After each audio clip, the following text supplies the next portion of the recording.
right, good evening, everybody. It's Saturday night, which means one thing. We are live here with the Cyber Racing Association's Homes Now, Not Later Super Speedway Series, where, as you can see, thank God we are back in the good old USA after last week's mayhem at Monza Speedway in Italy, where we saw, I think, probably one of the most entertaining videos of what not to do, but we are back here at Daytona in the fixed K&N cars, and tonight we are going to be doing something a little bit special. Tonight we're going to be lighting it up blue for autism, so you're going to notice that there's going to be several cars in the field running special paint schemes that are going to be leading up towards Autism Awareness Month, so we're going to highlight the drivers as they come out on track, and just it's a good thing to show support and that the drivers will actually take the time. And as a matter of fact, I earlier myself made a paint scheme for one of the drivers so that he could show the support of lighting up for blue, as we are right now 3 minutes remaining here in practice. Fastest time on the board right now belongs to the 8 of Dana Osborne with a 43.996. Now, of course, it's a draft lap. Second, we have the 88 of Gregory Thompson with a 44.014. The 2 of Rick Seabrands with a 44.020. The 66 of Bobby Tench with a 44.040. And the round of the top 5 on the charts, the 3 of Paul Servant with a 44.352. So we're going to go through here and we're going to highlight a few of these drivers.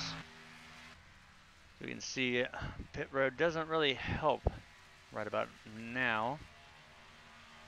See if we can get another driver here. There we can see the 88 of Gregory Thompson. He is one of the drivers that is running one of the autism paint schemes there. You can see the jigsaw puzzle all over that car.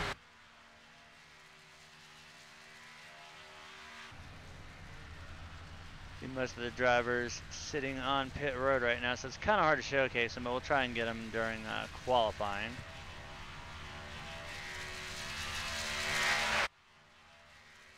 If we take a look, we see there the 99 of Tom LeVar.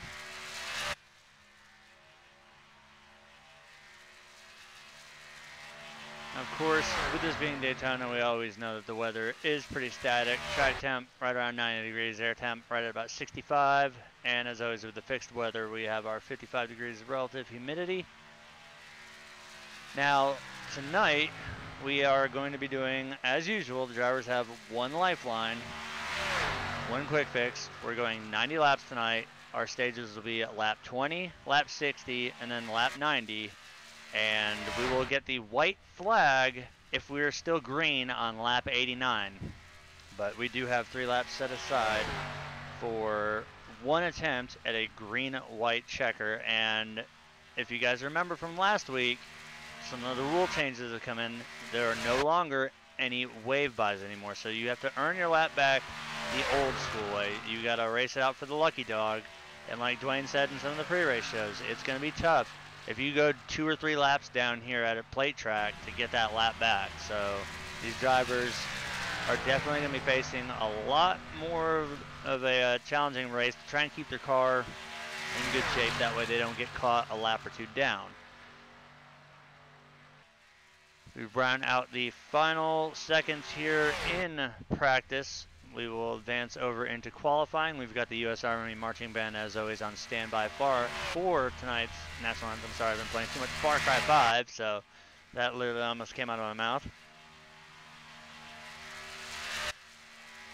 And as the session will advance now, we will move into qualifying, and we'll see who has what it takes to put it on pole tonight. Now, Mike, I know you're probably about as glad as I am to be back at a regular track versus last week what we saw at Monza. You know, well, yes and no. Okay, I have to agree. The no side of me is the sadistic part that likes watching the death and destruction that occurs from guys hitting the back, walls and jumping into catch fences and kick flips over barriers. So it was good. It was interesting to see. It was cool to see how last week some of those drivers, they adapted and others died. Well, tonight is no exception, and the same thing can still happen, but looking at the schedule, we do go back there one more time, and it will be with the fixed K&N, so I think you'll get to relive every bit of what we saw last week, and then some one more time, and maybe, just maybe, next season we won't see Monza on the schedule again, but I gotta admit, it was entertaining to see who could adapt and overcome and who was going to struggle with it, as we saw several drivers, as one of our own drivers from Die Hard, Jason DeVries, would say, Excelsior. It was absolutely, it was new territory for the league, and I think we saw exactly what you would see for new territory. All right, so now we got some of the drivers out on track. There's the 88 of Gregory Thompson rocking one of the Autism paint schemes. We're going to go ahead and focus to another one of the drivers. The 66 of Bobby Tench, you can see him there. He is proudly displaying the Autism jigsaw puzzle pieces there. And series sponsor here, Jim Peterson with the Homes Now car. He is also running an Autism awareness paint scheme. And now the one that I got put under the gun here, the 20 of Pondo Co. That car fresh out of the paint booth. I could still smell the fumes from here. That thing literally just got done probably about an hour before, or not even an hour, probably about 20 minutes before practice opened up for this race. So that car hopefully comes home in one piece. We get the 00 of Duane Cooper, as always.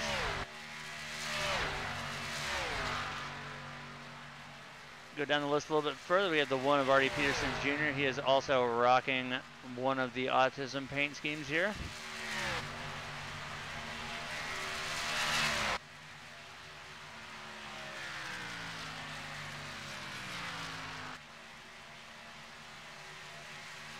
And as we look at early on, who is going to have the fast lap here in qualifying?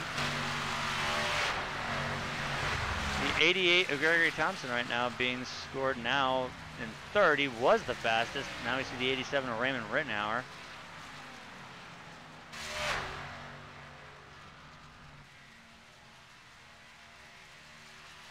Looking at second right now, we got the Psychedelic Kitty of Matt Quick in the 89. Now we see the 3 of Paul Servant there. He just took the top spot on the board with a 48.989.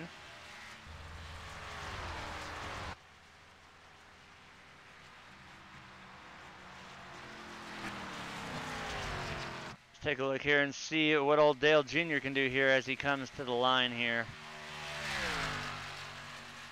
That lap will be good for third spot right there. He ran a 48.994.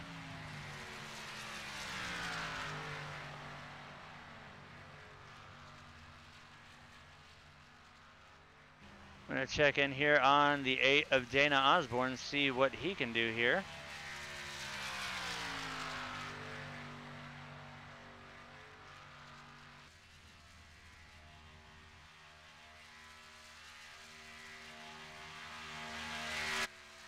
All right, while this is going on here, we're going to go ahead and bring out the U.S. Army Marching Band for tonight's National Anthem, and then we will lead directly into tonight's gridding order.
All right, amazing job as always by the U.S. Army Marching Band, which is going to lead us into tonight's starting lineup. On pole, we have the 3 of Paul Servant with a 48.989.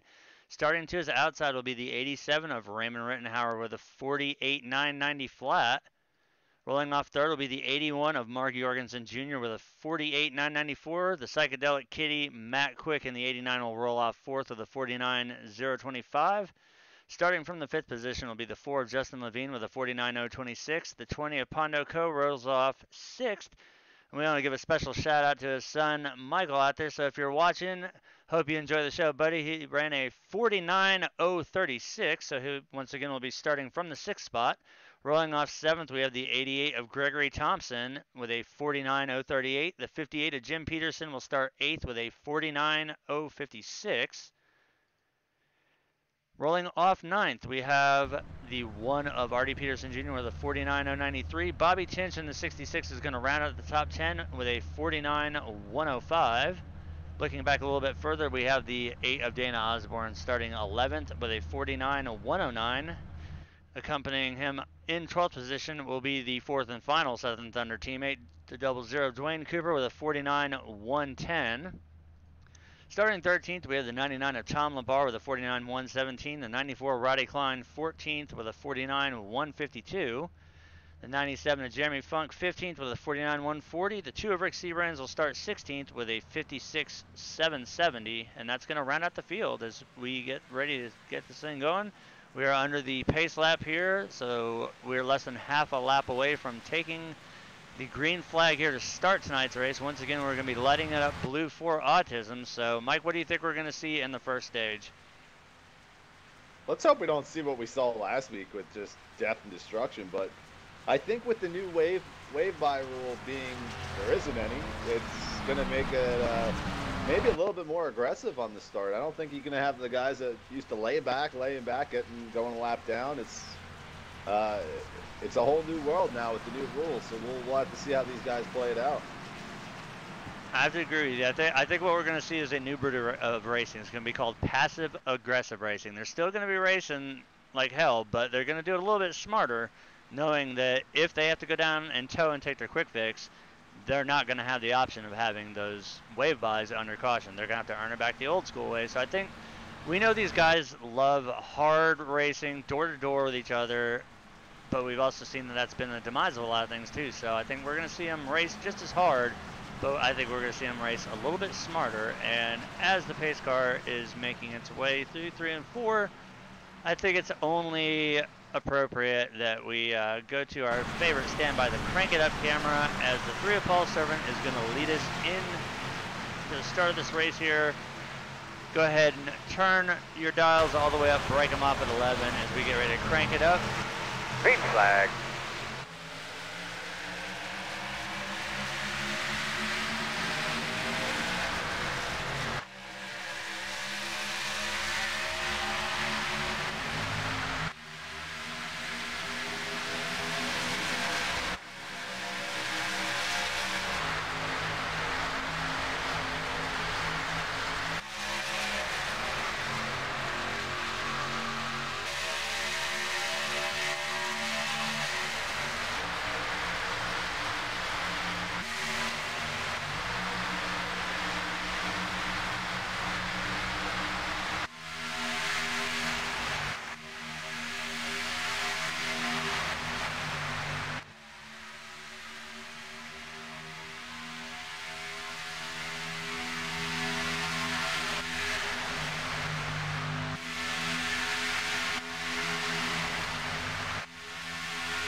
These guys are already up to speed here.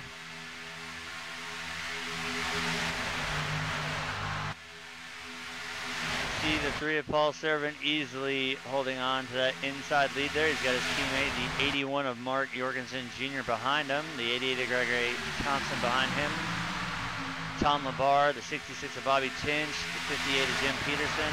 On the outside, we've got the 4 of Justin Levine, the 1 of Artie Peterson Jr., the 8 of Dana Osborne, the 87 of Raymond Rittenhauer, the 89 of Matthew Quick, And there's my paint scheme, the 20 of Pondo Co., which I just got a message from him.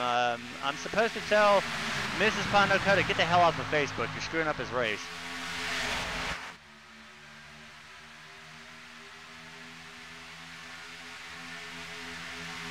As we watch that outside line come off of turn 2, let's see if they can get the run down the backstretch here.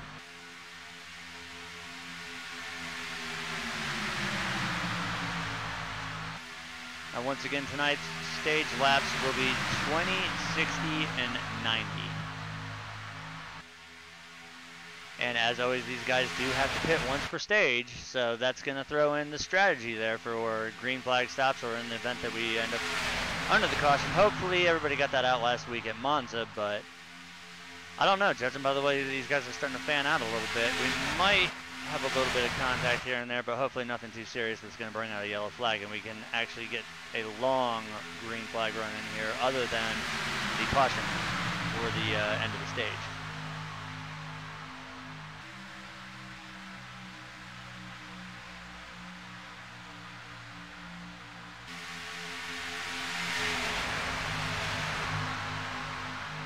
So you see the outside line still trying to work here. Before Justin Levine not able to really get up there. He's got the 1 and the 8's help. Now the 8 has everything to benefit here. He's been trying to cycle up here to the front and get in line with his other 2 teammates there, the 3 and the 81. The 1 and the 4 right now are kind of a little bit of a roadblock, so he's got to do some dirty work to get up there and get what he wants. He has to push the 1 and the 4, get them cleared, and then he has to clear the 3 and the 81, and then if they can do so, we'll see probably the 3, the 81, and the 8 get together and step out on the outside line and see what they can do out there.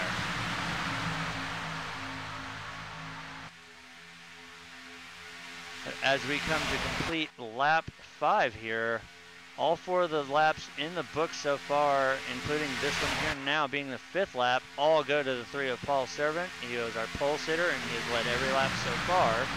Now, of course, we are still very early on into a long race here.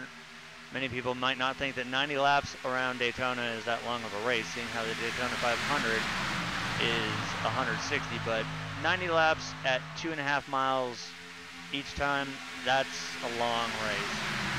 And I think Duane did a very smart job when he brought in the stage racing, and then later on when the rule changes came about and we did away with the wave buys. Now you can still get a wave buy, but the only way to do that is to stay out in front of the leaders, not pit, and get it the old school way.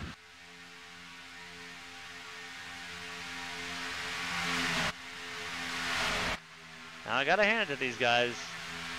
7 laps in, I know usually early on we don't see a lot of big moving and shaking going on, but these guys are actually racing very, very decisively versus what we normally see here. Is now they're opting to go single file.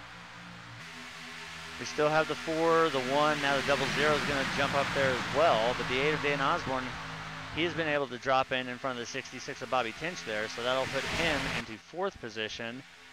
The only car separating him from his teammates would be the 88 there of Gregory Thompson.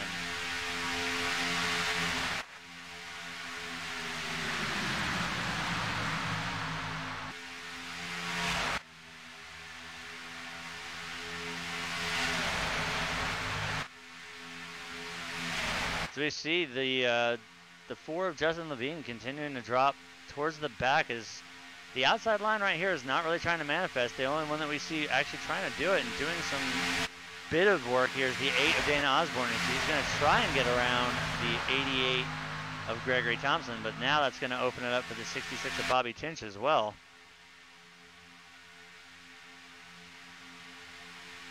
Because right now he's going to be door to door with the 66, so stepping out, he hasn't really lost anything yet. As we see now, the high line is starting to come into play. We see there the 20 of Pondo Co., along with the 99 of Tomlin, the 4 Justin Levine, and the 00 Duane Cooper. They're going to try and march their way up.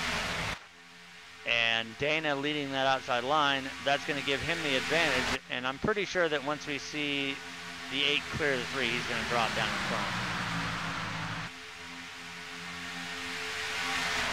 we are now 3 wide as we see the 99, the 94, and the 4 as they come out of turn 4. Right now, Justin has nowhere to go. He's stuck in that high line.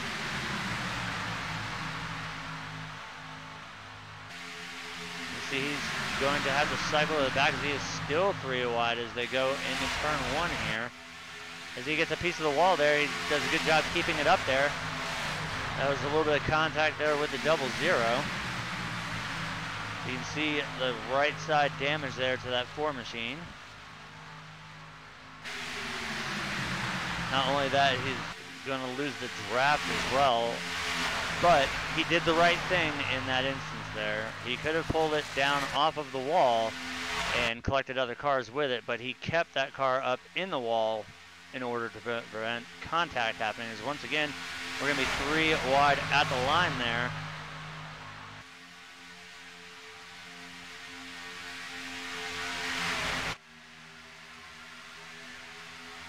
It's going to settle back down to 2 by 2 here. You see the 8, the 20, the 00.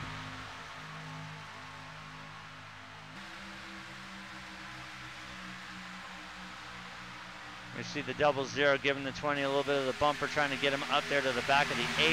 Behind him, we see the 94, Roddy Klein.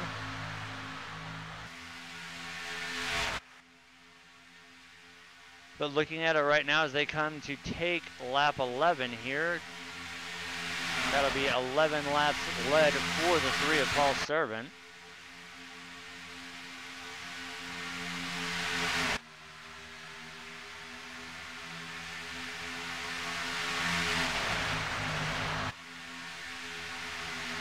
Now let's see what these guys can do here on the backstretch.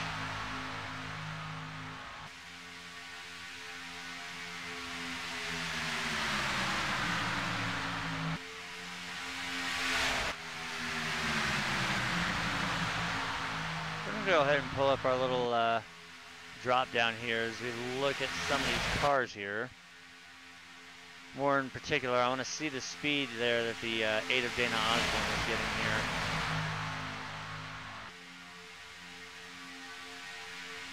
On corner entry there, we saw him peak at 205. He's still holding at 200 now.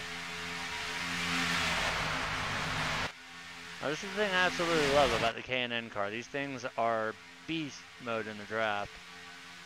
As we're about halfway down the backstretch, 205, 206, 207, and that's lead car right there. So that just really says something about these K&N National Impalas.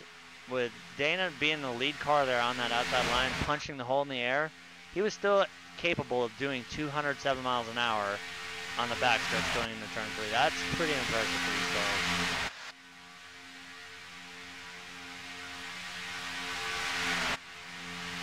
As we are 13 laps in now, all 13 of them belonging to the 3 of Paul Servant. I think we're still seeing what we've seen all season ever since iRacing released a new build. The outside line here is kind of dead. You've really got to have, unless you're running an open setup where you've got somebody who's possibly faster than the other person, or you've got teammates running the same setup that are equally as fast. The outside line here does not prevail as much as it used to. Before it almost looked like running the DW12s around a plate track. It was more leapfrogging than anything. As right now, we're finally starting to see the 8 of Dana Osborne getting door to door with his teammate there, but as they go through 1 and 2, you see he falls back, and they have to recharge again here as they come down the backstretch, and it's going to rely on the 94, the 00, and the 20 to propel that 8 car up and in front of the 3. You see the 2 of Rick Seabrand, he's going to drop in there on the bottom groove.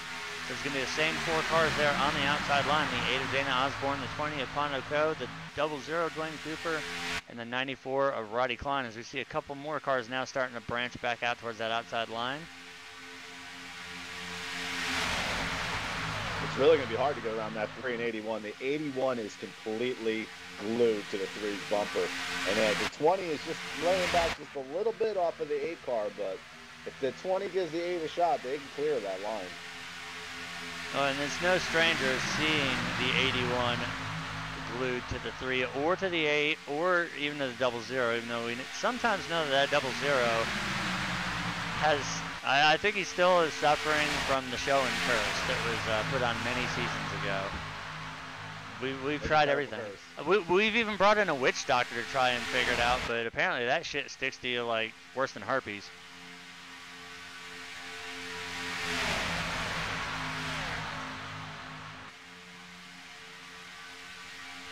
As we're getting close here to the end of stage 1. Once again, that will come out on lap 20. We've got 16 laps completed. It'll be interesting to see the strategy call here when these guys come down pit road. If they come down 1 lap, 2 lap, so they're going to have to come down before the end of the stage.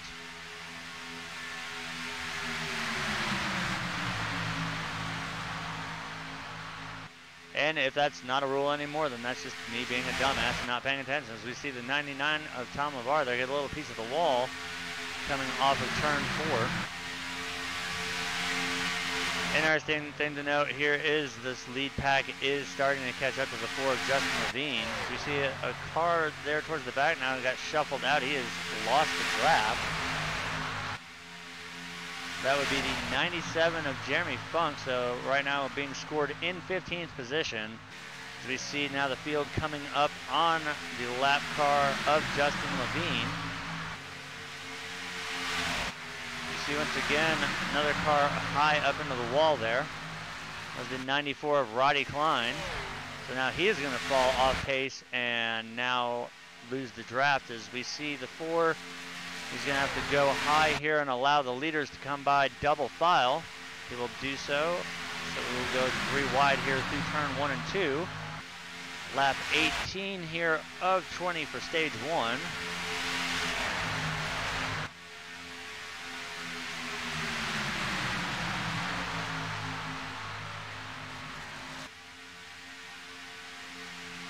Now we see that the outside line here is kind of dissolved. The only car that we see helping the 8 right now still is the 20 of Pondo Co. 00, Duane Cooper is dipped to the inside here. He's going to tuck in behind the 66 of Bobby Tench. As we come to lap 19 here, this will be white flag. Stage 1 in the books right there. So hand your stage 1 win over to the 3 of Paul Servant. So the pitting rule, I think that one is one we can chalk up to not in effect anymore now. You can pit whenever you want.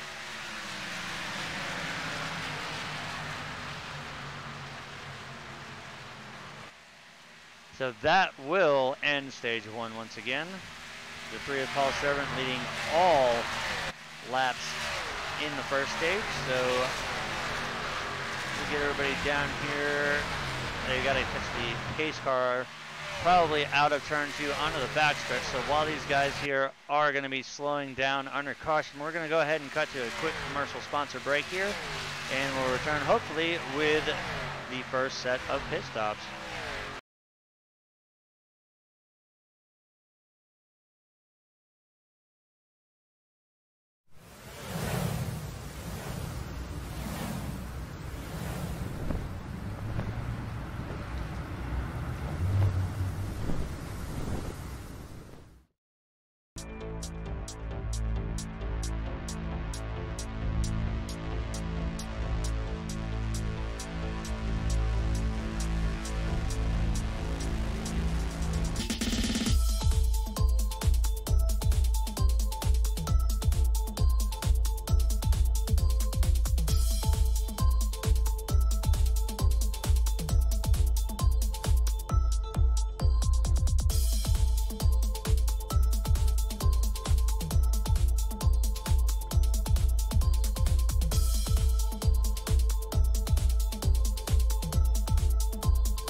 All right, and we came back in perfect timing here as everybody is just now going to start making their way down pit road here. The 3 of Paul Servant's going to lead everybody down.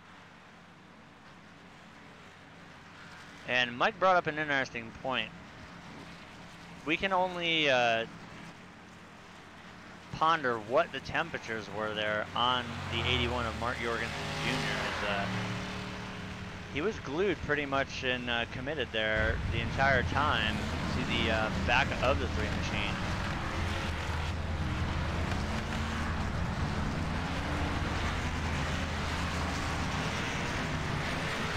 You see a little exchange of position there between teammates there. You watch the race off of pit road here.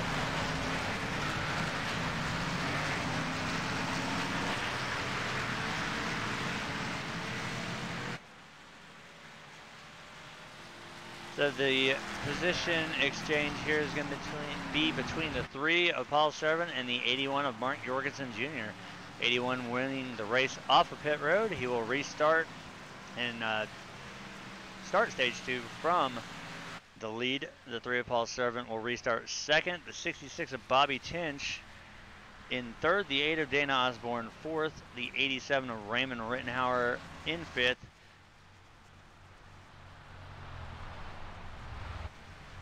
All right, we gotta let our TBO update here. As always, it's a little bit behind. Okay, never mind. The 87 Raymond Rittenhauer in fifth. The 00 Duane Cooper sixth. The 88 of Gregory Thompson seventh. The 94 of Roddy Klein eighth. The 20 of Pondo ninth, and Rich C. Brands in the 2 is going to round out the top 10. And during that caution, the 4 of Justin Levine was our iRacing lucky dog. So all drivers are now back on the lead lap. So all 16 drivers in this field will stay on the lead lap.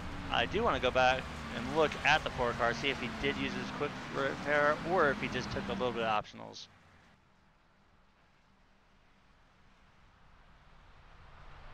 As we can see right there, no fast repair has been used. He's going to roll down pit road here and take some more.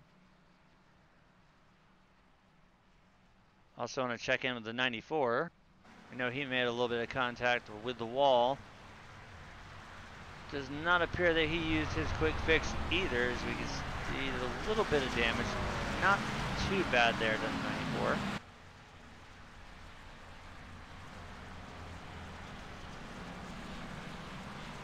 We're going to ride on board with our race leader.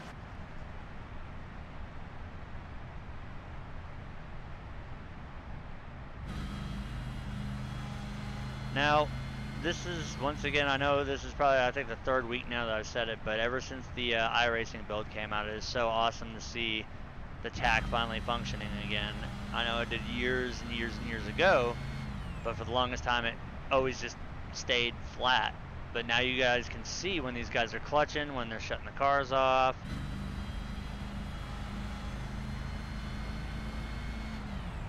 We can see right now, prime example of this right now, the 81 of Mark Jorgensen Jr. He's clutching the hell out of that Bass Pro. That right there is what we call fuel conservation mode. Get it up, let it idle down as long as you can, and then just keep doing it over and over and over, see how long you can get the fuel to last. Got the 87 of Raymond Rittenhauer coming back down pit road to top it off, as well as the 20 and the 89. So as we see the lights on the pace car are out, we're going to double the field up here, get them ready to go. So that is going to shake up the top 10 a little bit. So once again, restarting with the race lead here for stage 2. Will be the 81 of Mark Jorgensen Jr., the 3 of Paul Severn goes outside, the 66 of Bobby Tench in third, the 8 of Dana Osborne fourth, the 00 of Duane Cooper fifth, the 88 of Gregory Thompson sixth, the 94 of Roddy Klein seventh, the 2 of Rich C. Brands eighth, the 1 of Artie Peterson Jr. ninth, and now the 58 of Jim Peterson is going to round out the top 10.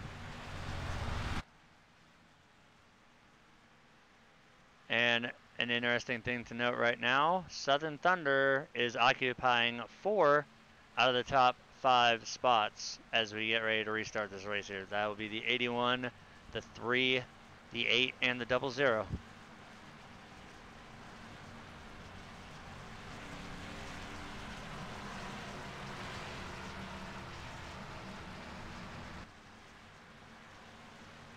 So as the pace car makes its way into 3 and 4 here, we're going to go ahead and go on to the crank it up camera. So once again, We've noticed now that these cars don't take as long to get up to speed, but we're going to go ahead and pull the RPM bar up as well as the crank it up camera. So as the pace car makes its way out of turn 4, once again the 81 of Mark Jorgensen Jr. is going to lead us to the restart zone here. So we're going to get ready to crank it up.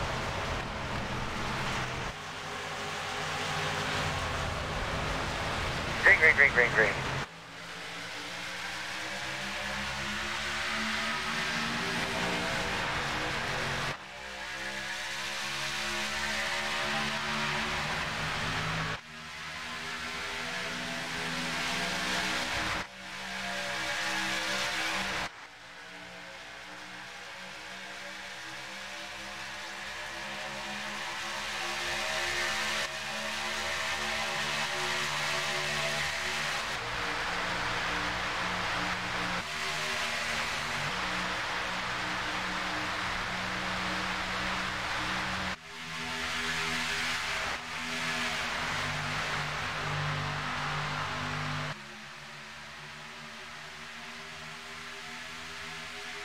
All right, as we pull it off, we've got a battle for the lead here between the 3 and the 81.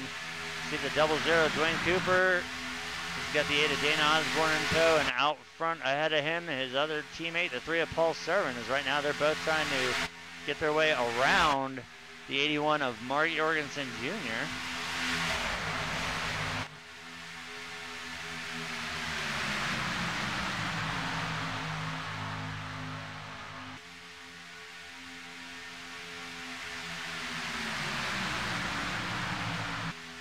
So this is exactly what I expected to see here at the plate track. We've got 4 of the 5 spots here in the top 5 being occupied by Southern Thunder Racing right here. Once again, the 81, 3, the 00, and the 8. The only other person up in that mix right now trying to get it would be the 66 of Bobby Tench and the 88 of Gregory Thompson.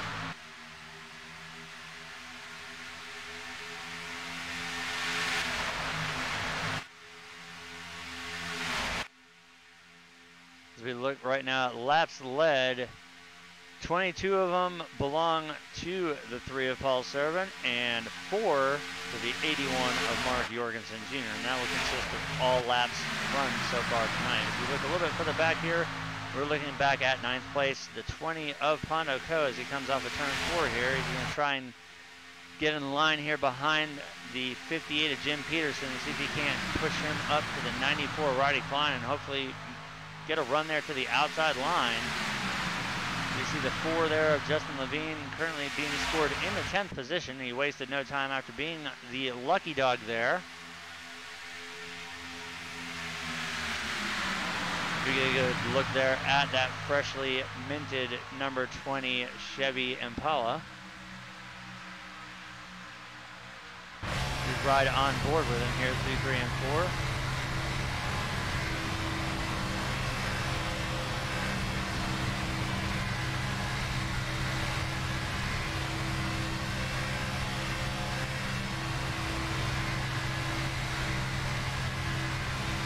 See that tack right there just sitting in the red. That's right where it wants to be. We take a look at his speed right now, 202. As he has been able to successfully push that 58 of Jim Peterson. They're now going to be 3 wide up front. 00 is going to back off a little bit. Now you can see right there with the speed how it dropped off that quick, how these lines check up.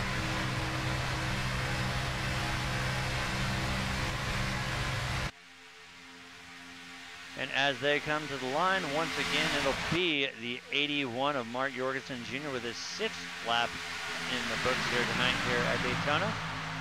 Now, for those of you just joining us, we are live here with the Cyber Racing Association's Homes Now, Not Later Super Speedway Series.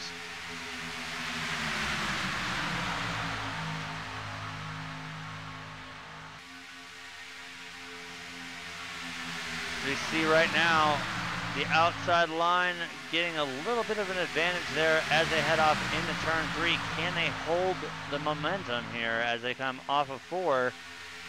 And let's see if the 3 of Paul Severn can edge out his teammate as it's going to be close. But he's going to do so. The 3 of Paul Servant will lead that lap. That'll be 24 for him tonight. As we see now, the 8 of Dana Osborne continuing to push that number 3 machine as he was almost clear to the 81. I expect them to get a good run here off the backstretch, and we will see the 3 probably drop down in front of the 81, which will leave the 8 and the 00 there. Because right now the 3 is completely clear to drop down, but he's not going to go just yet. He thought about it, but then he stayed up there. He was completely clear, but it looked like he wanted to bring the 8 with him, so they'll stay too wide up here for the battle. As once again, as we come to the stripe, it will be the 3 of Paul Servant leading that lap as well.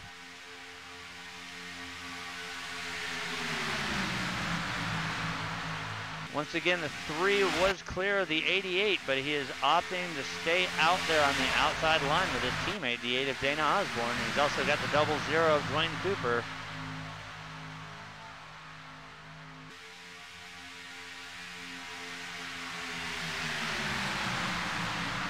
Once again, we can see on corner entry, the 3 was clear of the 81. I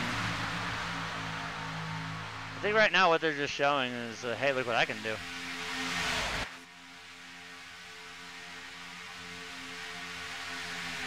The outside right now obviously has found something, because this is the first time all night we've actually seen that outside line forming up and getting fast. But when you've got the 3, the 8, the 00, nose to tail, it's going to happen that way. Is like we all know, and we've said many times, if and when they go 3 wide, usually look for the 00, because he's not afraid to take it 3 wide. If you leave the hole open, he's going to take it. And as once again we see the 3 clear, he's still opting to stick it out on that outside line with his teammate there. And right now, you got to wonder what's running through the 66, the 88, the 58's head, as they're all pretty much having to stay just behind the field here. So far, I don't want to jinx it, so I'm going to knock on wood. I'm going to cross everything that I can. We've run every lap here so far, green flag. The only caution coming out was the end of stage 1. So we are working our way through stage 2 right now.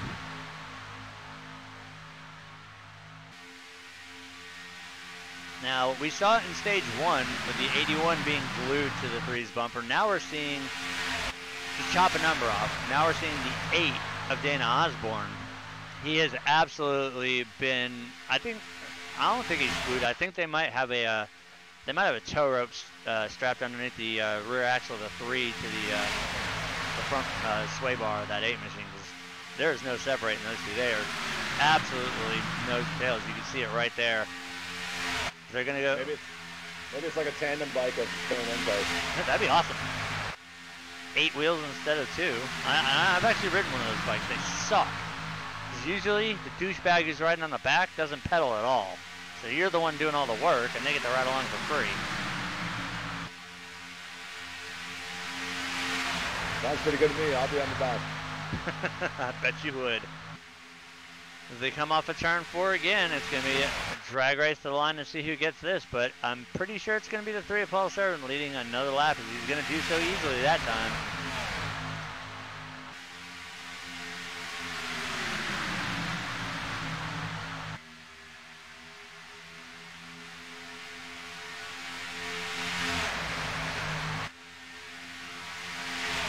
Now this right here is a prime example of teamwork right here.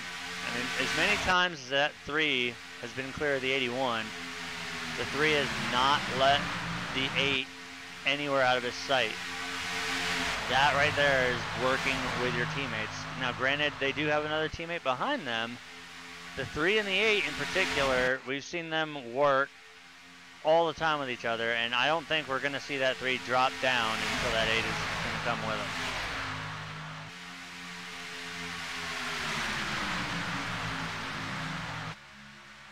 As we look behind, we've got some other takers now to the high line. We've got the 94, the 20, and the 99. That'd be Roddy, Klein, Pondo, and Tom LeVar.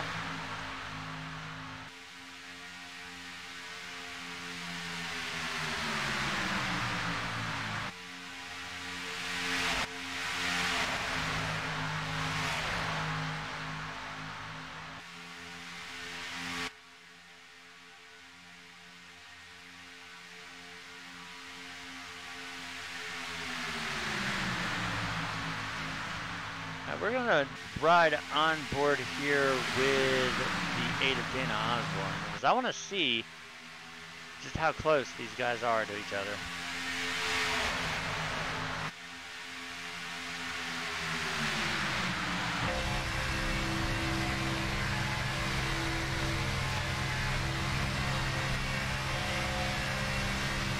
Look at the speed into the corner there. 205 miles an hour on entry. Still holding 200 through the corner here. As they come off into the super stretch. You can see the run they get. A little bit of a bump there to the 3. 205. 206. That is some extremely impressive speeds out of these cars.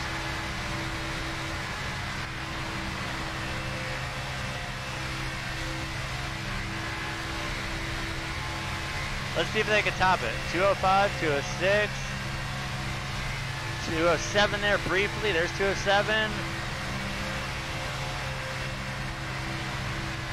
This is, that's, Mike said it best. That's fucking nuts for these cars. This is absolutely insane speed here. We're going to look from the rear of the 3 Appalled Servant. You can see this is how close the 8 of Dana Osborne is. We're getting a good look at his radiator. There's no bugs in there. However, there's a ton of rubber there on the nose, but watch as that 8 gets the suck up off of the corner and pushes the 3. There's something else to mention is these guys are doing 207 miles an hour side by side, and we've gone 40 laps without a caution. That just shows you how good the drivers are in this league and how good the league's run. And also a testament to these cars. The K&Ns are restricted just like all the other NASCAR series cars. The Camping World Truck Series, the Xfinity Series, and the Monster Energy Series. So to see 207 miles an hour out of these cars is absurd. It's an obscene amount of speed, but that's why we love these cars so much.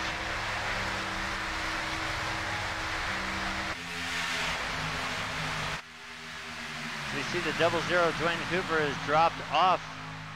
Now it's just going to be the 3 and the 8. I think that's Mike hit the nail on the head here as we've got our little side channel that we can communicate back and forth. I think we're going to be seeing a lot of green flag pit stops starting to take place right here, which is why we saw the 00 drop. So as we start seeing them come down, Mike will do his best to call out who's coming down, and we'll see how things are going to shake out here as we are still green flag, as we've stayed green flag since the initial start of the race. So hands down, we've got to give a hats off to the drivers here tonight. This is an incredible show of driving here. This is what we're used to seeing with Cyber, not last week at Monza or the typical races where we see the big one happening once per stage. I think the rule package changed. The iRacing builds here, and I think another thing that has to do with it is running on a fixed setup now with these cars. We see two different beasts. When they run open with the trucks, it's a little bit different of stories. You see the 94 Roddy Klein peeling off there. That would be the first one. And the 94 looks like he's going to lose it. As you do see there, the 94 did go around there on the entry to the pit road. Maybe it was a little bit too spicy coming on the pit road. Meanwhile, out front, nothing has changed.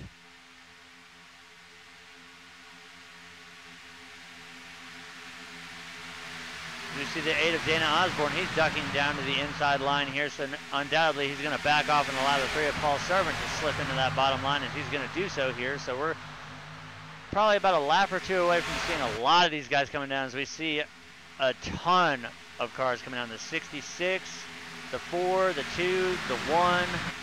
So several drivers. The 99 of Tom Lavari is also making his way down pit road. So what we saw right there was Sim Nation Racing making their way down pit road for their scheduled green flag stoppage. Now we've got the 81, the 3, the 8, the 00. That is all Southern Thunder. So they're going to probably try to come down, and we might see Radical Racing come down at the same time as well. All right, so we've got word that the 3 of Paul Severn will be pitting, so look for the 81 of Mark Jorgensen Jr., the 8 of Dana Osborne, and the 00 of Duane Cooper to come down as well. As we have a mass exodus coming down pit road, I do believe that will be the majority of Radical Racing and all of Southern Thunder, as well as we had a couple other cars in the mix there.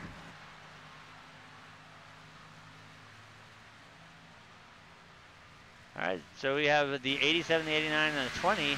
They tapped off during that caution there, so they can stay out a little bit longer. So that's Raymond, Rittenhauer, Matt Quick, and the Pondo Co. there. So that'll be 1, 2, and 3.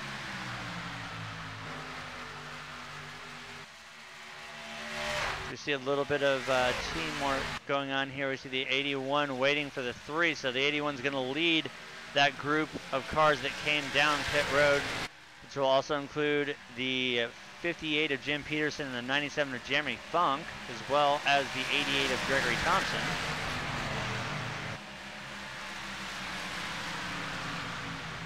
So now we have the 87, the 89, and the 20 coming down pit road.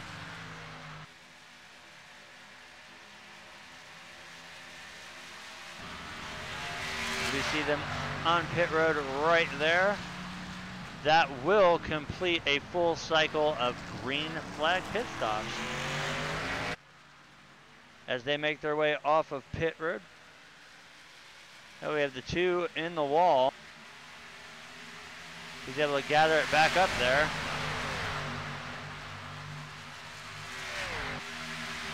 So you can see the damage there to the right side of that number 2 Yeti machine driven there by Rick Seabrands.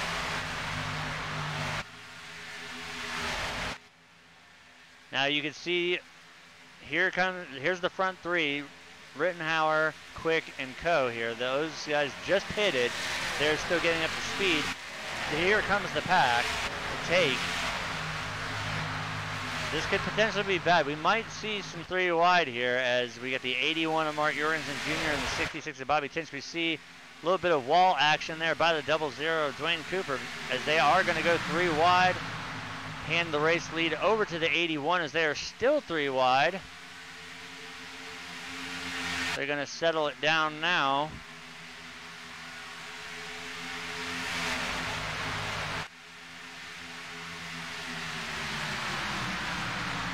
Now we see the 81 of Mark Jorgensen Jr. leading. He's got the 88 of Gregory Thompson behind him, as well as the 3 of Paul Servant. Now the 8 of Dana Osborne dipping in behind, as well as the 00 of Duane Cooper. That's going to see, actually no, Duane's going to go back to the outside, so that's going to be the 00 and the 4 of Justin Levine. These guys try their hardest to screw me up every time I try to call who went where. And they do a pretty damn good job at it, I gotta admit. They keep me on my toes, and they definitely make sure that they're getting their money's worth for the broadcasts here.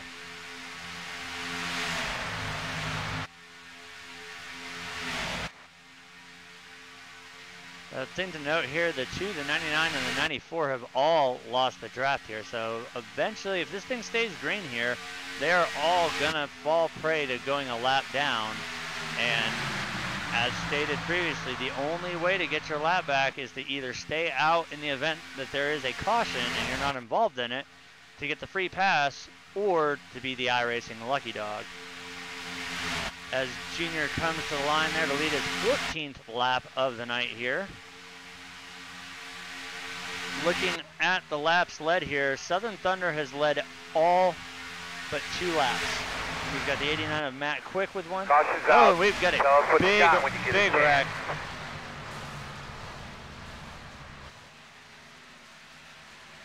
Looks like that was contact between a couple teammates there, the 8 of Dana Osborne and the 00. We're going to go back and take a look at that. So we are now going to be working our first caution of the race here.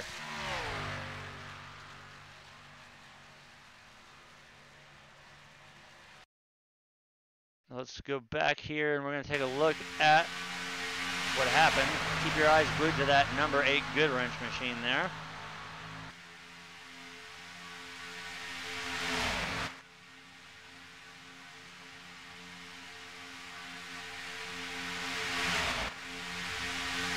we'll see as they come off of turn 2, the wreck unfold here. As you see the 8 comes up. He's going to try to go to the outside line there. And you just see that's a bump gone bad. Contact with the 00. The 3 also involved.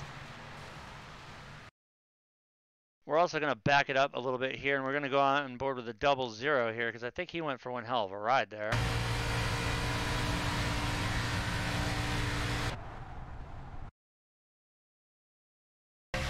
Let's see right here.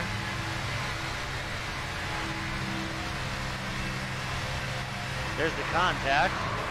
Hooks the 3. Oh, yeah, there goes Duane. Oh, wow. 1, 2, 3, 4. Well, he gets style points for sticking it. We're also going to go on board with the 3 Appalled Severn because it looks like he went for one hell of a ride as well. I'm going to back it up just a little bit. And this will be right here at the point of contact. 00 is going to come down and tag him. Right about there. You see the air time. No, he did not go upside down, but you can see right there a shot of the 00 flipping.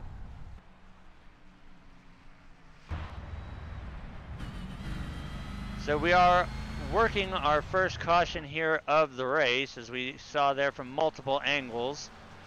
The big one has happened here at Daytona, so several drivers are going to have to use their quick repair, and this is definitely going to shake things up, as that did involve a couple members of actually 3 of the 4 Southern Thunder drivers, the 8 of Dana Osborne, the 00 of Duane Cooper, and the 3 of Paul Servant.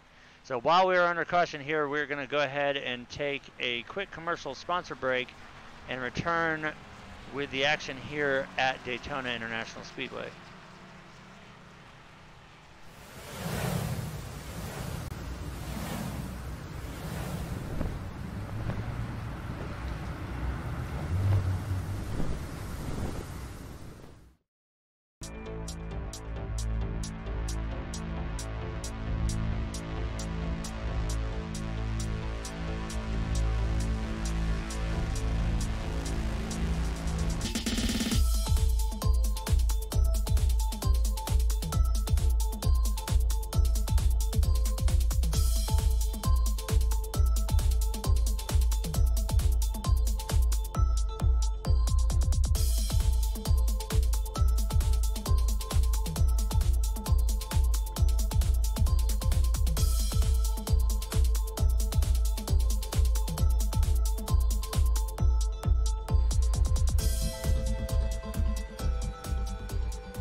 Folks, if you're just now tuning in, you just missed the big one happening here at Daytona. These guys went an incredible distance, green flag, and we finally saw the big one, contact between teammates. So we are seeing now that the 3 of Paul Servant just barely, and I mean, when I mean barely, I mean barely, got the iRacing lucky dog. That will put him 1 lap down. The 00 of Duane Cooper. All right, scratch that. We see the, looking at the back of the field, the 3 of Paul Servant down 2 laps, the 00 down 2, as well as the 89 of Matthew Quick. So, in the event that another caution comes out, he is in the catbird seat for the lucky dog. So, restarting order here will be the 81 of Mark Jorgensen Jr., the 88 of Gregory Thompson restarting second, the 8 of Dana Osborne third, the 66 of Bobby Tench fourth, the 58 of Jim Peterson fifth, 94 of Roddy Klein in sixth, the 20 of Pondo seventh, the 99 of Tom LaBar eighth, 97 of Jeremy Funk ninth, and the 2 of Rick Seabrands is going to round up the top 10 as once again we get ready to get these guys back underway here. Once the pace car makes its way down pit road, the 81 of Mark Jorgensen Jr. is going to lead us into the restart zone. As always, we're going to bring it to the crank it up camera here.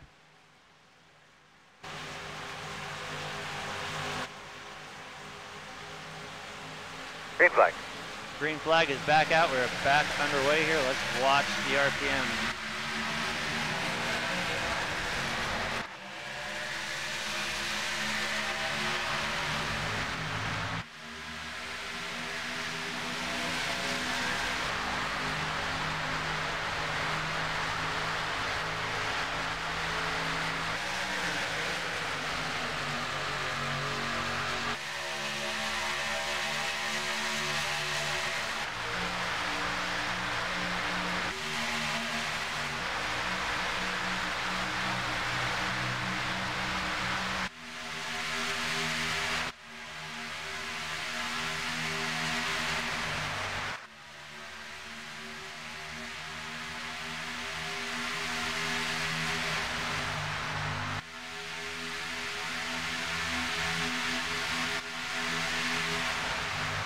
as we pull off the Crank It Up camera here. We see the 81 of Mark Jorgensen Jr. still out front. We got the 8 of Dana Osborne directly behind him. On the outside line, we got the 66 of Bobby Tench and the 94 of Roddy Klein. And look at that, third car on the inside line. We have the 58 of Jim Peterson there. We can see 3 of the lighted up for, got that one all stupid there. Lighted up blue for autism cars there.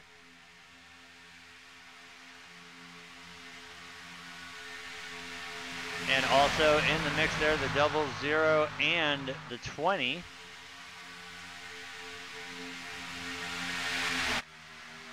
As we see there, the 00 going up to that third groove there. He has got a race to get around and stay ahead of the 3.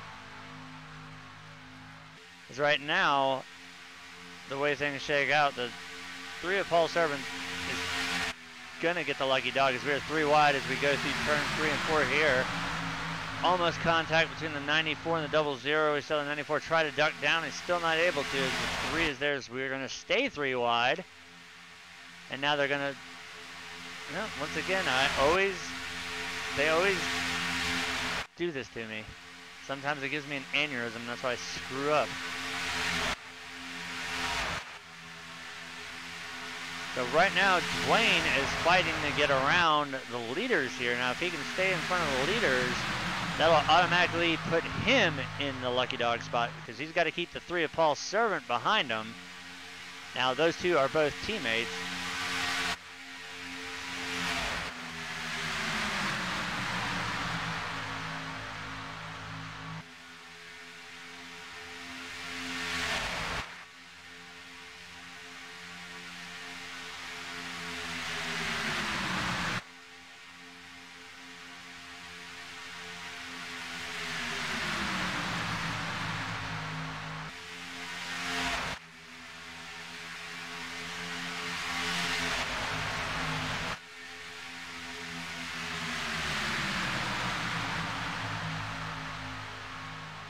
As we see, they're going to go 3 wide here on the backstretch. You see a little bit of damage there on the rear of the 66 there of Bobby Tench. So let's see if the 3 and the 00 can get around that 66 machine, or if anybody's going to be curious and peek up into the middle lane there. As right now, not able to do it just yet. As we stay 3 wide here.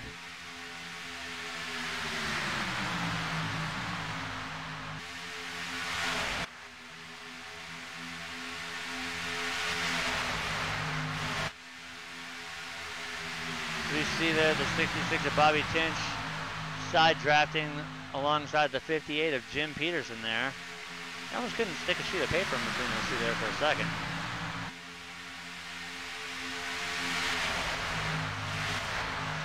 As now we see the grooves trying to still manifest up there on that high side, being led by the 00 as we see a sway there. As they come to the line, it's still going to be 3 wide, and we're under caution here. What have you got? That is going to be the end of the stage here.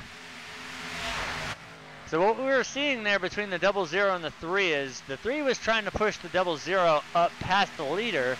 That way, now that we've got the end of the stage here, the 3 of Paul Servant is going to get the lucky dog. What they were trying to do was push the 00 up there to get him 1 lap down so he would be the lucky dog, and the 3 would stay on the lead lap. But not to overshadow all that, coming home with stage 2 win, we have the 81 of Mark Jorgensen Jr. as your stage 2 winner. The 8 of Dana Osborne will be your 2nd place finisher in that one. The 58 of Jim Peterson 3rd. The 66 of Bobby Tench 4th. The 88 of Gregory Thompson 5th.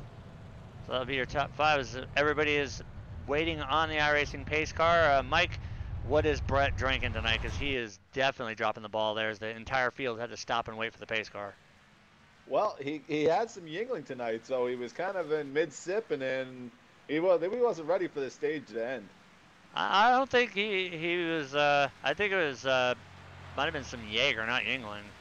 As we see all the lead lap cars going down right now to get their pit service done. That's going to go ahead and allow the 00 Duane Cooper to go around and get one of his laps. But the iRacing Lucky Dog will go to the 3 of Paul Severn, which will put that 3 machine back on the lead lap. As we watch everybody coming off of pit road here. Inheriting the race lead will be the 8 of Dana Osborne, the 66 of Bobby Tench second, the 99 of Tom Labar third, Mark Jorgensen Jr. fourth, the 2 of Rick Seabrands fifth, the 58 of Jim Peterson sixth, the 1 Artie Peterson Jr. seventh, the 88 of Gregory Thompson eighth, Roddy Klein in the 94 ninth, and Raymond Rittenhauer in the 87 is going to round out the top 10 as they make their way back out on the track to catch up to the getting ever more so drunk Brett Bodine in the iRacing pace car. As we see the 00 sitting there, he is waiting. He was not able to come down and pit with the lead pack, as being a lap down car, you have to wait an extra lap to come down for service. Now Duane can do this one of two ways. He can either go out now, get a lap back, or he can just come down and pit to get his service. And he is going to stay out. That would be the smart call for me. So that would give him a lap back, which will put him in the lucky dog position. Yeah, that's a smart move by Duane. One little caution or any little accident, and he's right back in it. Now these guys have exactly 30 laps to go now.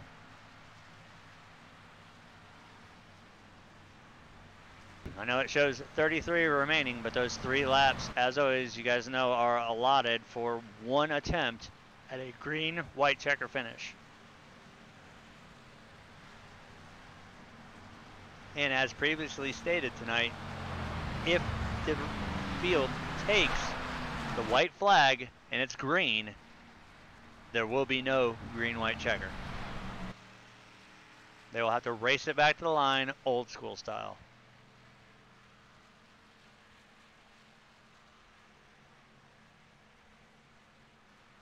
We're going to look back here, maybe a little bit of strategy going on as we look at the 20 of Pondo Co. right now, currently being scored in 14th position, last car on a lead lap.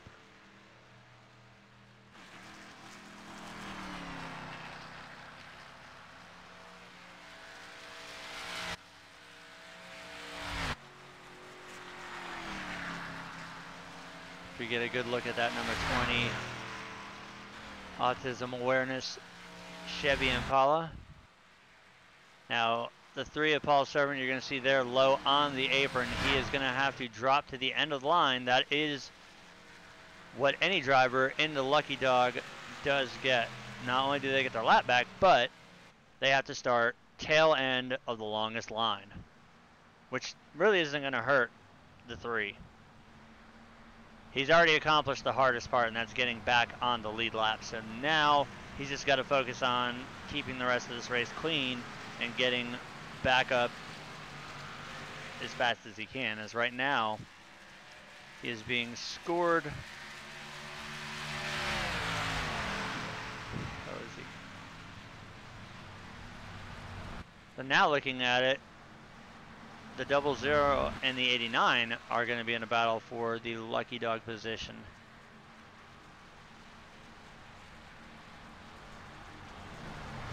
Right now we see the 3 of Paul Severn being scored in 11th position, so he really doesn't have to do too much moving and shaking to get up there.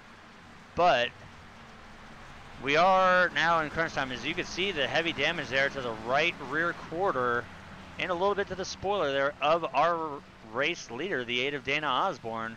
Don't know if that's really going to affect too much here on the race restart, as he will have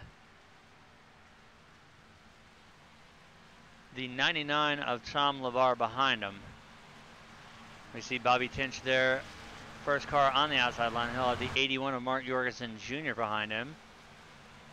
So as always, as the pace car is making its way through 3 and 4 here, we're going to go ahead and once again get the Crank It Up cams ready. Hopefully we don't see any more cautions, but we can't rule it out. But in the meantime, let's get that RPM bar out and let's get into the Crank It Up as the 8 of Dane Osborne is going to lead us to the restart zone.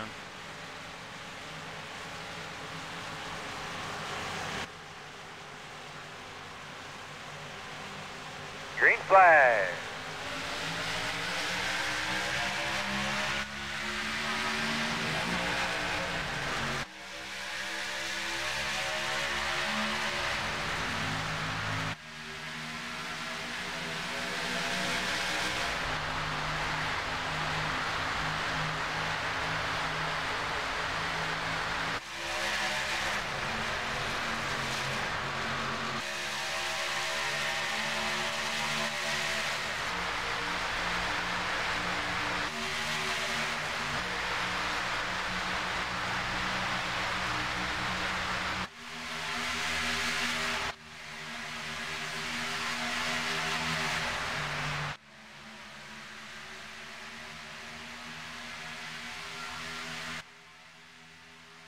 And as we pull back off onto the regular cameras here, we saw there on the race restart, the 66 of Bobby Tench was able to capitalize as he is now sitting top dog, but he's going to be coming under fire here by the 81 of Mark Jorgensen Jr., being pushed by the 58 of Jim Peterson. You also see the 88 of Gregory Thompson in the mix there. As we get that awesome shot from the embedded camera there on the backstretch.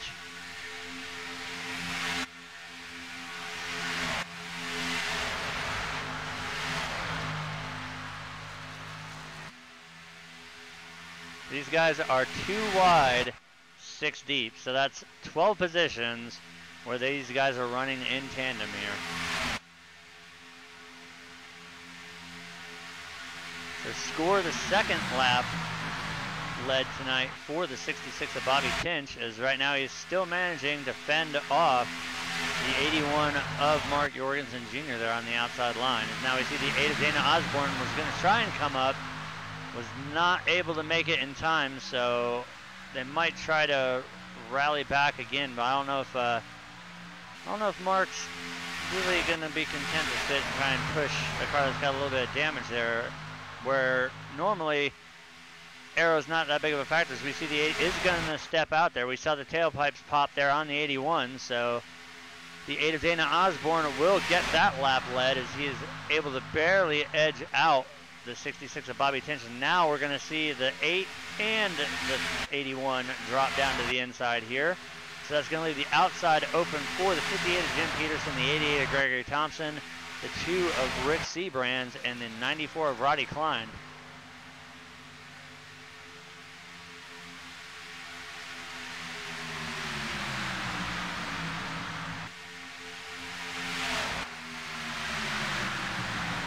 It's going to be interesting to see what Jim out here on the outside line can do. Now, you got to rewind back to the beginning of the season.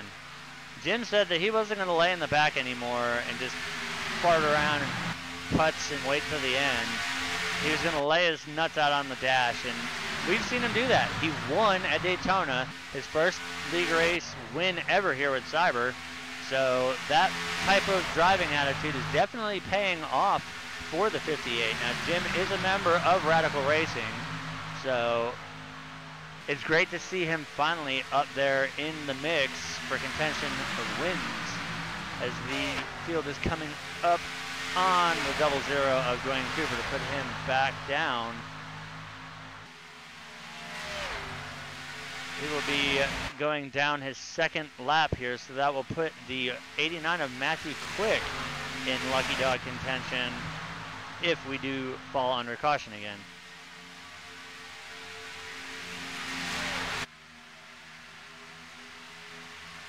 You see the 00 going high. We're going to go 3 wide. We saw the 4 of Justin Levine there making his way off of pit road. So right now the 89 of Matthew Quick still holding on to the lucky dog position. The only other driver also being scored 1 lap down right now is the 4 of Justin Levine. But Justin is going to quickly fall prey to these guys if he cannot hook up with another car. And I don't think, unless a caution comes out, he's going to be able to do anything as his car is damaged and he is all by a stony lonesome. So this pack, at the speed they're going right now, they're going to eat him up with 22 laps remaining here at Daytona. As we are in the final segment here, we got the 8 of Dana Osborne out front leading, being pushed by his teammate, the 81 of Mark Jorgensen Jr. On the outside, mounting the charge, the 58 of Jim Peterson being pushed by the 88 of Gregory Thompson. And look who we see their third car on the outside line. It's the 3 of Paul Severn. He had to fight his way back to get the iRacing lucky dog. And now he is currently sitting inside the top 5 right now, being scored in 5th.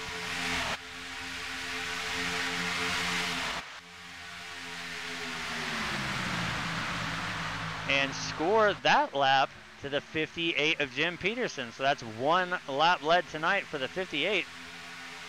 There's still a lot of racing left to do. Let's see who can lead the most important lap, and that one being the 89th lap, leading to lap 90 to end it.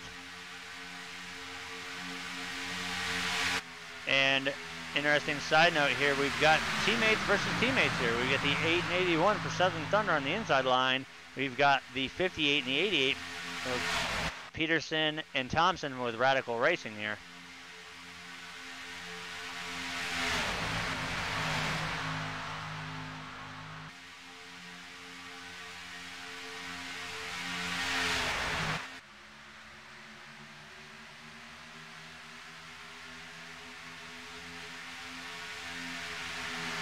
We see the 3 of Paul Servant dipping down there into the inside line. He's going to cut down in front of the 99 of Tom LaBar there.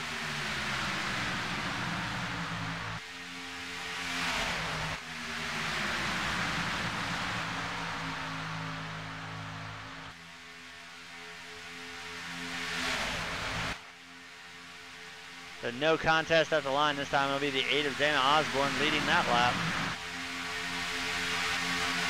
That will be his 8th lap in the books tonight.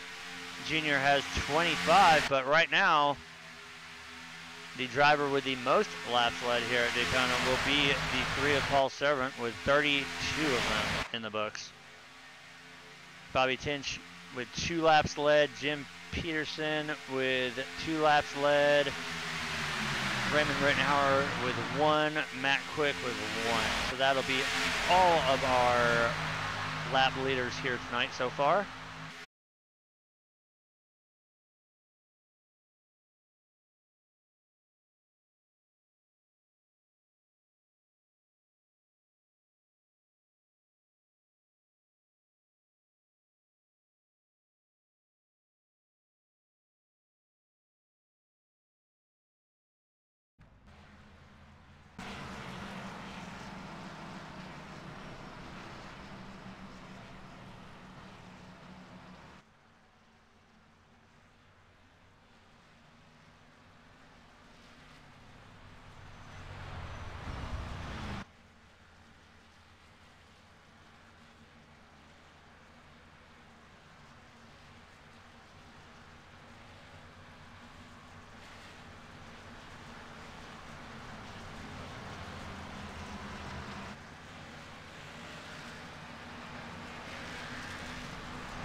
Alright, folks, apologize for the technical gremlin there.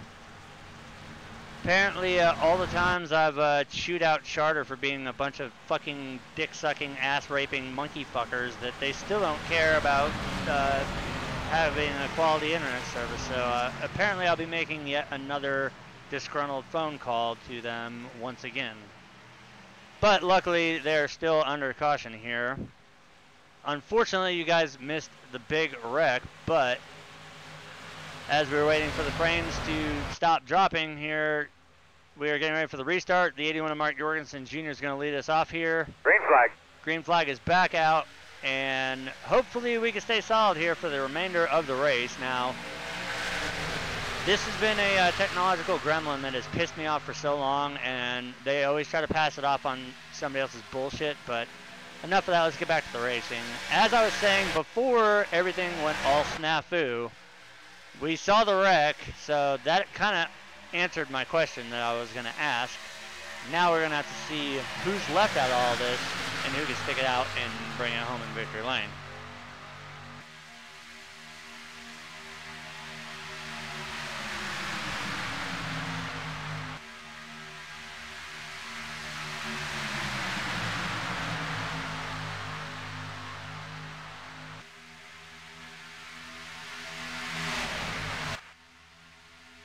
As they come to the line, no contest.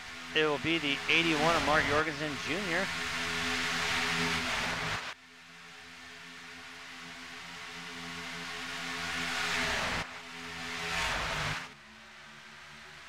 That is his 29th lap led of the night here.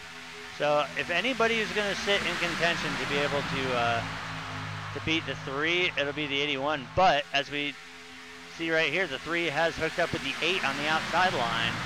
And looking at the field here, we've got some names that we haven't seen all race that now are finally making their way up, as it's going to be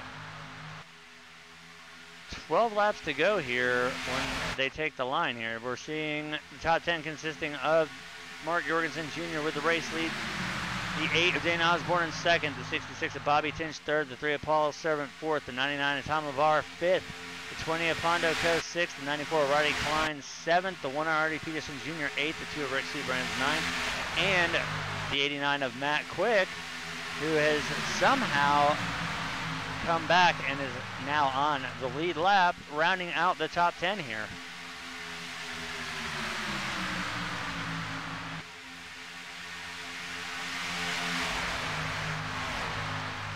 So now we know that we've got a little bit of a threat here. We've got the 81 all by himself on the bottom, and we've got the 3 and the 8 there on the outside line. I know what they're thinking, but is Mark going to play ball, or is Mark going to want to... What's he going to do here? I mean, he's got 2 cars that are extremely fast together, but we've seen all night, and now we're seeing the exact reverse. Usually it was either the 8 or the 81 tucked up and tight behind the 3. Now the 3 bumper lock to the 8 here as they go into turn 3 here. Despite getting in the wall early on, the 94 Roddy Klein still hanging on in the top 5 here.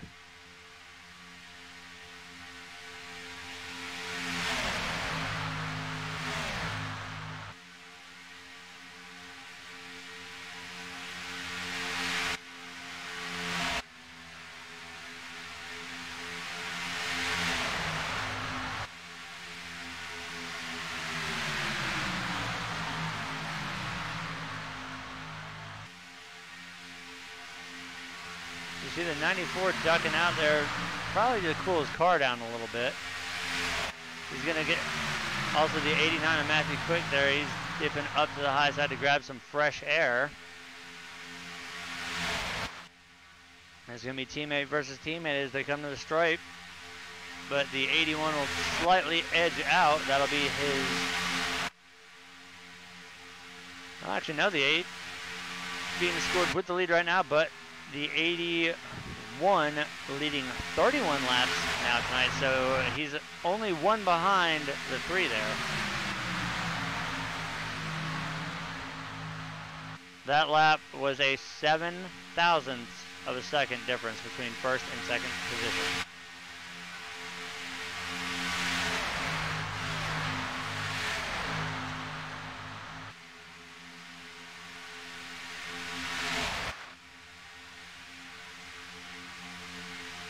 So we are under 10 to go here, and at the line that time, it'll be the 8 of Dana Osborne with the push from the 3 of Paul Servant.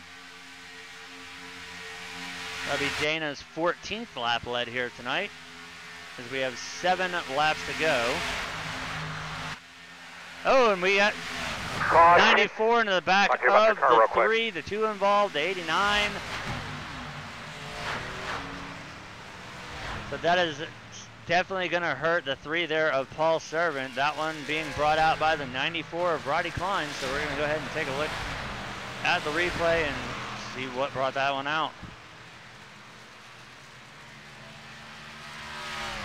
My guess is going to be ran out of talent at the wrong place, but we'll see what the replay says.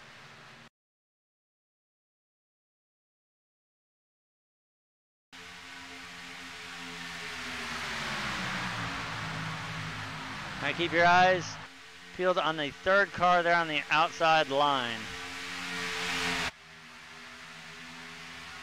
Now he's a little shaky through 1 and 2 there. Maybe he had a little bit too much of that blue there. As you see, just bumper hooks the 3. The 2 gets involved as well. And I don't think he really locked the brakes down until he was all the way in the infield there in the asphalt.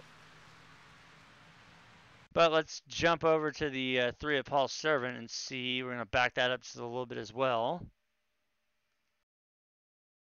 We're also going to go on board with him, and I know this isn't the first time we've done this either.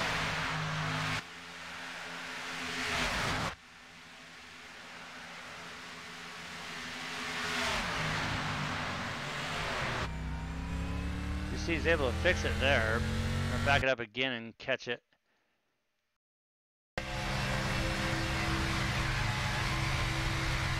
Here we see him giving a shot to the 8 here.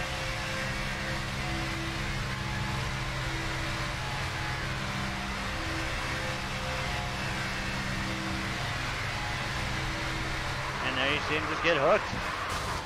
Nothing Paul could do there, and did a great job keeping that thing straightened out. That's the Ryan Newman right there, where you get it spun around and you just refire it, throw it back in gear, and go. We're also going to look at the 89 of Matthew Quick, because that was another driver in the field tonight that had busted his ass to get back up there, and seems to be just a dumb move caused by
Well, once again, I have to apologize for my sorry ass excuse of an internet. Hopefully it'll hold its shit together long enough this time that we can get the end of this race in here. As you can see, the lights on the pace car are out. The 81 of Mark Jorgensen Jr. is going to lead us back to the restart. The 8 of Dana Osborne second. The 99 of Tom LeBar third. The 20 of Pondo Co. in fourth. The 1 of Artie Peterson Jr. 5th, the 87 of Raymond Rittenhauer 6th, the 88 of Gregory Thompson 7th, the 97 of Jeremy Funk 8th, the 58 of Jim Peterson 9th, and the 3 of Paul Servant, despite being involved in that wreck, will restart in 10th position.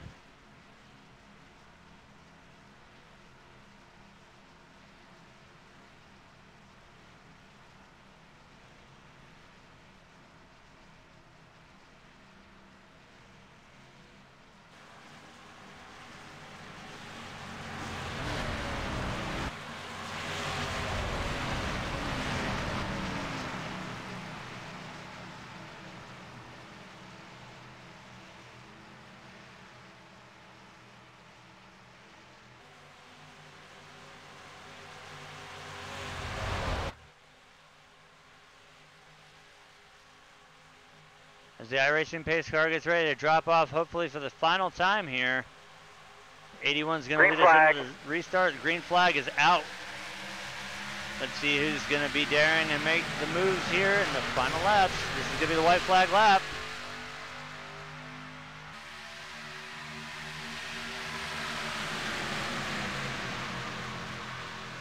Who is going to bring it home?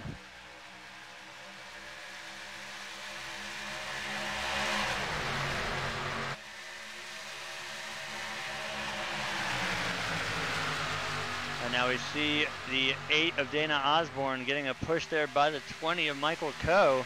Get the 1 of Artie. Caution. And we got another caution. So this is going to set us up for a green-white checker. No, this will be a race back to the caution. So whoever gets to the line first will be the race winner. And we see the block being thrown by the 81. 81 gets turned by his teammate. That's going to leave the 99 of Tom LaBar first across the line. Gregory Thompson's going to bring it home second. And then the 87 of Raymond Rittenhauer is going to bring it home third. Holy crap, who saw that one coming?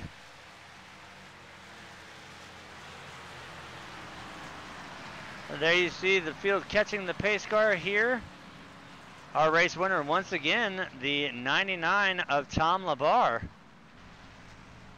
Great job keeping that 99 machine clear of that disaster that happened there, right there in the tri-oval. Also the 88 of Gregory Thompson and the 87 of Raymond Rittenhauer.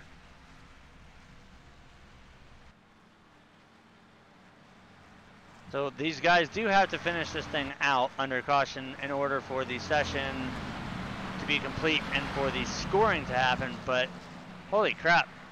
We thought we were done seeing the wrecks there, and I don't know if what we saw there was just a little miscommunication between teammates, or if that was just an aggressive move gone bad.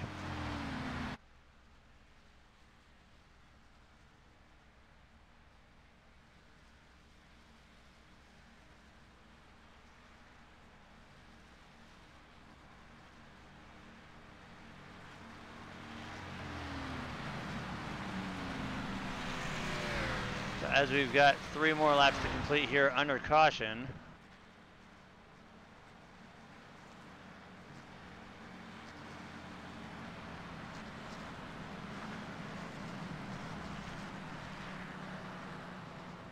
Mike, did you see that one coming? Because I sure as hell didn't. That was a blindside. I didn't either.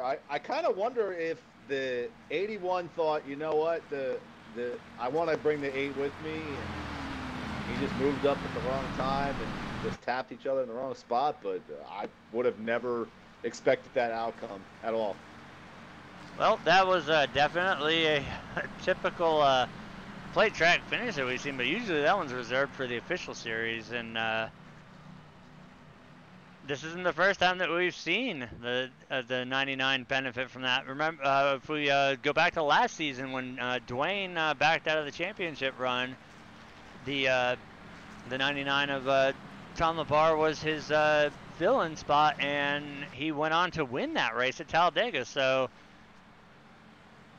they have the old saying, lightning never strikes twice in the same place. I think it just did here, as we saw a great piece of driving there. Unfortunately, Like I said, I'm at the kick charter in the nuts, and now they're to the point where they owe me money because this is a bullshit problem that's on their end, not my end. We'll have to get that sorted out one way or the other, but that was definitely one hell of a finish.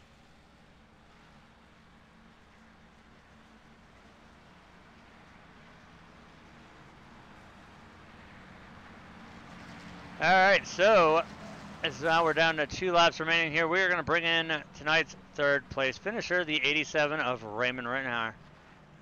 All right, Ray, did you see that thing coming there at the end? That was definitely one hell of a finish. I didn't see it till the last second there, and I just veered left and went to the grass, and luckily I kept it straight. We're still trying to piece it together. We don't know if it was just a miscommunication between the 81 and the 8.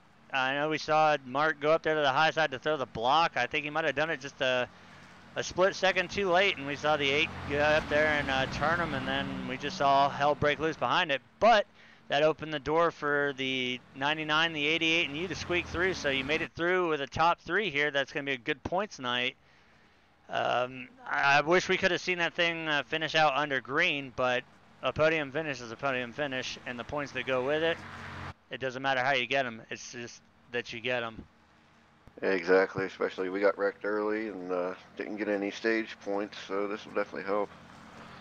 Well, with that 3rd place finish and this race pretty much in the books, you guys just have to do 2 more laps here to wrap it up. Is there anybody out there that you would like to thank? Well, Duane for all that he does here, you guys for putting on a broadcast for autism today. Yeah. All right, well, once again, congratulations on the 3rd place, and we'll see you next week at Talladega. 10-4. That was our 3rd place finisher, the 87 of Raymond Rittenhauer. Now we are going to bring in the 88 of Gregory Thompson, tonight's 2nd place finisher. All right, Greg, I asked Ray, how the hell did you guys make it through that wreck? I have no clue. All I know is I was going to take it 3 wide there coming out of 4. And all of a sudden, I just saw everybody wrecking, and I just basically closed my eyes and prayed and went through it. Well, your car looks like it didn't get a single scratch on it, and me and Mike have been trying to piece it together. I guess it was just a mistime or miscommunication between the 81 and the 8, and we saw the 81 get hooked by the 8, and then pretty much everybody just decided that they were going to Excelsior either inside or outside, but you, the 99 and the 87 of Rittenhauer, y'all made it through. You got 2nd place on the board. Like I said to Ray, I wish that we could have seen it race out under green to see who would get it, but doesn't matter how you get it. You got the podium finish, you got the points, and that's got to be a good feeling. Oh yeah, it's a real good feeling. This is the best finish this year so far for me, so I'm pretty happy with it. Probably moved me up into points too, because I did finish pretty good in both stages tonight. And got to thank Duane for putting this on, this autism awareness thing. And like I said, I painted up my car for this, and I think it looks pretty damn good if you ask me. And I got to thank Jim for sponsoring all these races as well, and Radical Racing as our team there. And I was hoping to get Jim up here with me, but it looked like he got a 4th place finish, so we did pretty good tonight. Well, that 88 machine is definitely looking damn good, repping the lighted up for blue autism awareness. There's, I believe, out of the entire field, there's only about 5 or 6, and during the qualifying, I went and made it a point that I highlighted every single one of you drivers that took the extra time, went the extra mile to paint the cars up to support the cause. As it seems that not a lot of drivers really did it, so I made sure that there was emphasis on those that did, that they got their credit for it. So once again, congratulations on the 2nd, and we will see you next week at Talladega. Yeah, thank you, appreciate it. Yeah, it took me about 3 hours to paint, so it wasn't easy. All right, I appreciate it, and you guys do a very good job on the broadcast there. All right, that was our 2nd place finisher. Now we're going to bring in the race winner, old Tommy LaBar. All right, Tommy, you did it. Walk us through how you walked through that clusterfuck of a finish. That beats the shit out of me, brother, but holy shit. I didn't know where Jorgensen was going. I seen him go high, and I'm like, oh, shit, I got this. Well, we don't know exactly what was going on there. We saw him go up to throw the block on his teammate, and I was like, okay, maybe they're going to go up and try and maybe do a 1-2 sweep, and then I see him go around, and then I see everybody else start going around. I was like, holy shit, who's going to finish the race? And then, lo and behold, there you are. You brought her home in victory lane. It's got to be a damn good feeling, especially knowing you avoided that shit show there at the end. Oh, hell yeah. Hit me on pins and needles there. Found a couple of guys coming up through there, but just figured bide my time, riding back a little bit. I think that's safer in the beginning. Well, you definitely made it out better than our fellow TAC Team LLC driver, Pondo. He got involved in that last one in a car that I just fucking painted tonight, and now I got to take it and put it back in the shop, take all the sheet metal off, repaint the damn thing. But I'm not going to take away from your win. This is the second time that we've seen you do this. I remember last season at Talladega when Duane took himself out of the championship, you got put on in a sub, and you won at Talladega. Now you repeat it here, avoiding a gigantic wreck at the finish, bringing her home. Top spot, top of the board, top points. Hopefully we can do that on a Thursday night, but I think we got a little something for those guys. But you brought her home. Is there anybody out there that you want to thank? I want to thank James Peterson and Duane for putting this stuff on every weekend. I enjoy running with you guys. And I want to thank you for doing what you do, man. Appreciate it. All right, well, once again, congratulations on the win, and hopefully we get to interview you once again next week as we move forward to Talladega. Excellent. Yeah, paint me a car, and I'll run that. Make me a diehard. I'll run that next Dead week. 4. All right, that was our race winner, Mike. Any final words on that fantastically what the fuck finish here? You know, I'm not gonna get sick of me saying this, but that's fucking insane. Insanity!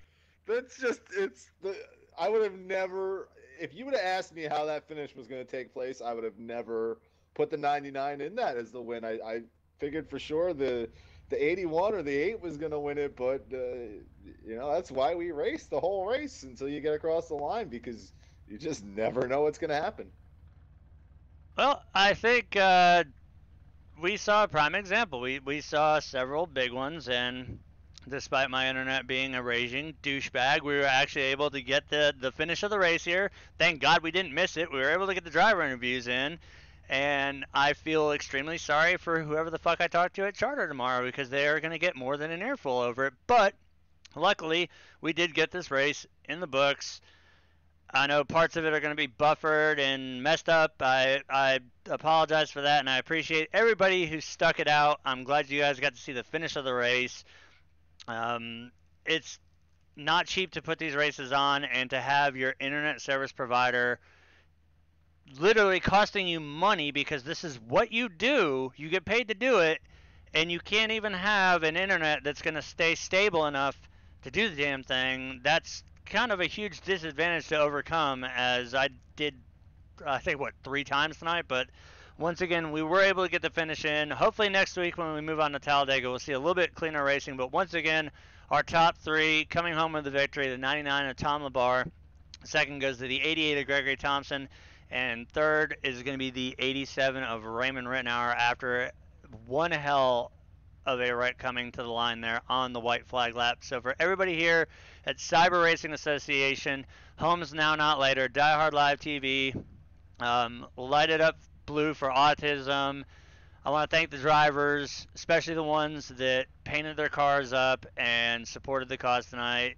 I want to throw some extra shout out and some positive mojo to them for doing it, because we all know that Duane spends a shit ton of money putting this league on, and through the reading the Cyber Facebook group, it was put out there for the drivers to represent in blue, and not that many did it. So my hat's off to everyone that did, and we saw exactly what we normally see, but it led to a shakeup in the finishing order. So at that, we're going to leave it at that, and we're going to move on next week to Talladega. Hopefully everybody drops any grudges that might be there or any animosity, and we can start fresh and clean and with the new rule system. I mean, there's one thing though before we go that I really have to hit on that really sucked. We saw several drivers that had gone multiple laps down, got it back the hard way, and then just could not stop getting hit with the shit stick. It's like they were a magnet for it, but that's the nature of plate track racing. You never know when it's going to happen, and all you can do is try and get the hell out of the way and hope that you're not part of it. But as we saw, several drivers collected in a big one earlier, and now I feel like I'm just fucking rambling to make up for my internet being a dick. But once again, I apologize for all that, and for everybody, once again, at Cyber Racing, Homes Now Not Later, Diehard Live TV, thank you guys for tuning in. Tomorrow night, and I swear to God, if there's any complications with that, it's going to be hell to pay. We will be live with Die Hard Racing League as we come back from our week off. We will be at Texas Motor Speedway live on the portal. Now, they do have a screw-up on that as well. They've got us scheduled an hour earlier than we actually go live, but we will be live at 7:15 p.m. Central Standard Time. So if you guys want to see some Monster Energy Cup racing live at Texas Motor Speedway, please feel free to tune in. And as always, you will catch us here every Saturday with the Homes Now Not Later Super Speedway Series with Cyber Racing. So for everybody, once again, thank you for tuning in. Good night, and we will see you guys next time.